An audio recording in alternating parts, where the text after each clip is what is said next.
ISI একটা project শুরু করেছিল বলে জানতে পারা যাচ্ছে, এবং অনেক আগে থেকেই বাংলাদেশের যুব সমাজকে বিশেষ করে কাছে টানার একটা চেষ্টা চালিয়েছিল আইএসআই।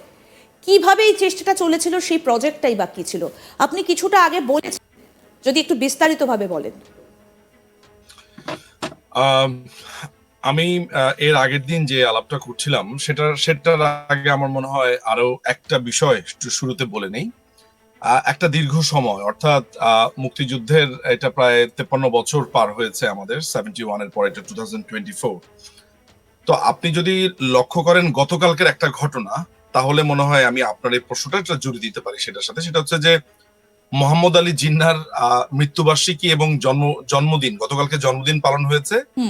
আর 5ই অগাস্টের ঠিক এক সপ্তাহ পর মনে হয় তার মৃত্যুবার্ষিকী বা কিছু একটা ছিল। বাংলাদেশে যে মুসলিম লীগ বলে একটা সংগঠন আছে, আমি আসলে এটা যে টিকে আছে জানতাম না, এদের 5-6 জন মিলে একটা প্রোগ্রাম করেছে। সেটা হচ্ছে যে জিন্নাহর মৃত্যুবার্ষিকী গতকালকে পালন করলো জিন্নাহর জন্মবার্ষিকী।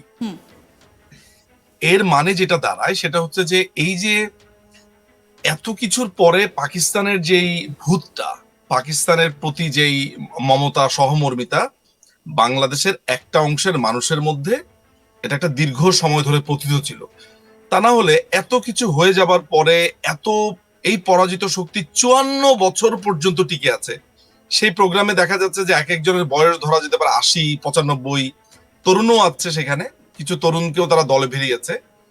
তো যেই পয়েন্টটা শুড বি নোটেড সেটা হলো যে পাকিস্তানের প্রতি এই সহমর্মিতাটা বাংলাদেশের একটা অংশের বরাবরই ছিল। আচ্ছা, আজকে থেকে প্রায় 10-11 বছর ধরে আমি একটা ইন্টারেস্টিং ট্রেন্ড লক্ষ্য করেছি।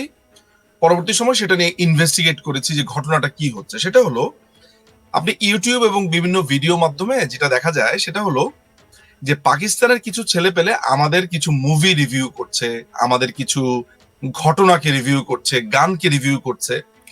মজার ব্যাপার হলো যে পাকিস্তানের যে অবস্থান মুক্তিযুদ্ধের সময় বা তার পরবর্তী সময়, আমি জানি না আপনি তাদের স্কুলের টেক্সট বইগুলো দেখেছেন কিনা, সেখানে বরাবরই লেখা ছিল যে পাকিস্তান দুই ভাগ হয়ে গেছে বিকজ ভারতের ষড়যন্ত্রে, ভারতের কারণে হয়েছে। ওদের টেক্সট বইগুলোতে এটা লেখা আছে।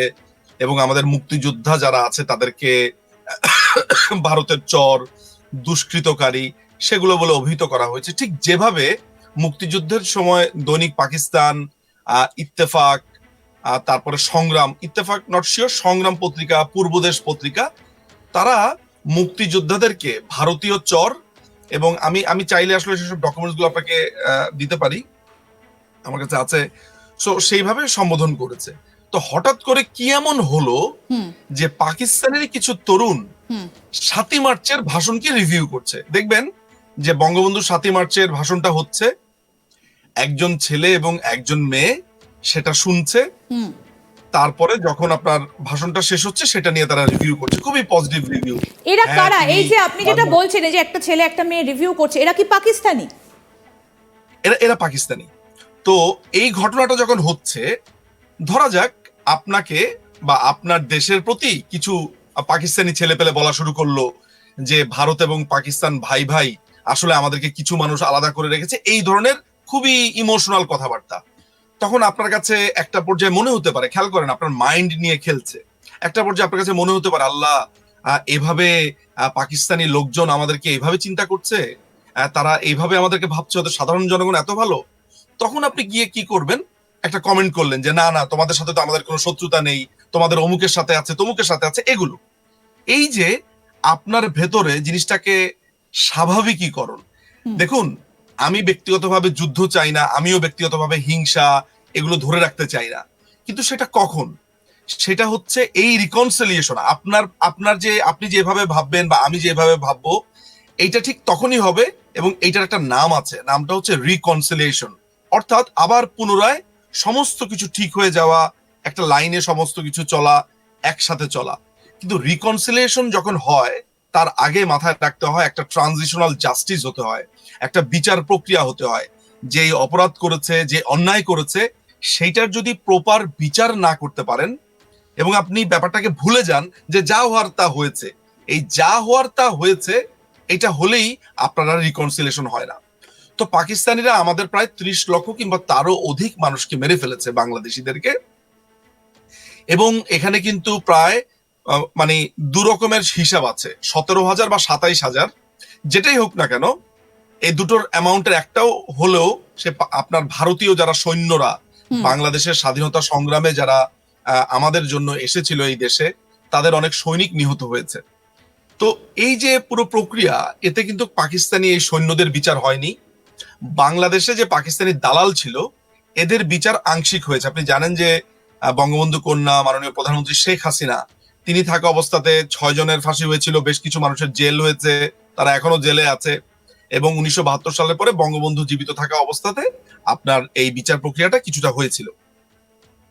তো এই পুরো ব্যাপারটা কিন্তু শেষ হয়নি কখনো। এরকম অধুরা একটা ব্যাপার থাকা অবস্থাতে যখন হঠাৎ করে কেউ আপনার 7ই মার্চের ভাষণ নিয়ে প্রশংসা শুরু করে, তারপরে কুইজ হচ্ছে ওদের মধ্যে, কুইজগুলো এমন যে দুজন ছেলে বা একজন মেয়ে বা একজন ছেলে একজন মেয়ে, তারা করাচি, পেশোয়ার, লাহোর এইসব বিভিন্ন শহরের বিভিন্ন জায়গাতে যায়, গিয়ে তারা ছবি দেখায়। যেমন তাদের একজন নাগরিককে রাস্তার মধ্যে ধরে বললো, আচ্ছা বলো তো এটা কার ছবি?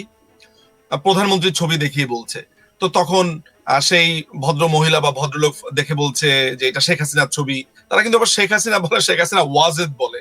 এক অদ্ভুত কারণে তারা শেখ হাসিনা ওয়াজেদ বলে, এটা শেখ হাসিনা ওয়াজেদের ছবি।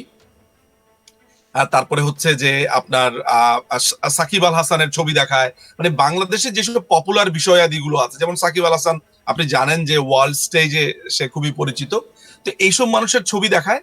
তো এই দিক থেকে যখন বাংলাদেশের ছেলে পেলেরা যারা এই সময়ের, অর্থাৎ যাদের জন্ম হয়েছে লেটস সে 2000 এর পরে বা 95-6 এর পরে, এরা কিন্তু ওই ইতিহাস সম্পর্কে খুব একটা যে সচেতন তা না।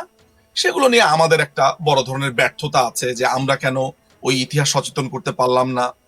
এরা করে কি, যে পাকিস্তানের এইসব ছেলেপেলেদেরকে দেখে তারা প্রচন্ড আপ্লুত হয়, সেখানে কমেন্ট করে আসলে পাকিস্তান বাংলাদেশ ভাই ভাই। তাহলে হয় কি, দিনের পর দিন আপনি ইউটিউব দেখছেন, ফেসবুক দেখছেন, সম্পর্কটাকে বা পাকিস্তানিদেরকে এক ধরনের স্বাভাবিকভাবে আপনি নিচ্ছেন। তার মানে এই না যে আমি এইটা আপনাকে বলতে চাইছি বা মানুষকে বলতে চাইছি যে পাকিস্তানের কোনো নাগরিককে দেখলে আপনি তেড়ে ফুরে যাবেন, ব্যাপারটা একেবারেই তা না। আমি ঠিক ততটাই দূরত্ব রাখতে চাই, ততটাই দূরত্ব আমি বজায় রাখতে চাই এদের সাথে, যতটা পর্যন্ত আমার বিচার হয়নি বা অন্যায় হয়েছে। আমি জানি যে পাকিস্তানি সাধারণ জনগণ হয়তো বা গণহত্যা করেনি, কিন্তু আমি সবসময় তাদের দায়টা আছে এমন অনুভব করি। বিকজ আমি যদি ঠিক থাকি, আমার যদি ওইভাবে প্রতিবাদী কণ্ঠস্বর থাকে, তাহলে আমার দেশের সরকার গিয়ে অন্য দেশে গণহত্যা চালাতে পারে না। অর্থাৎ আমিও জিনিসটাকে ট্যাসিটলি, বা যেটাকে আমরা আইনের ভাষাতে ট্যাসিট বলি ইংরেজিতে, বা কিন্তু বাংলাদেশ মৌনভাবে আপনি সম্বোধন করছেন।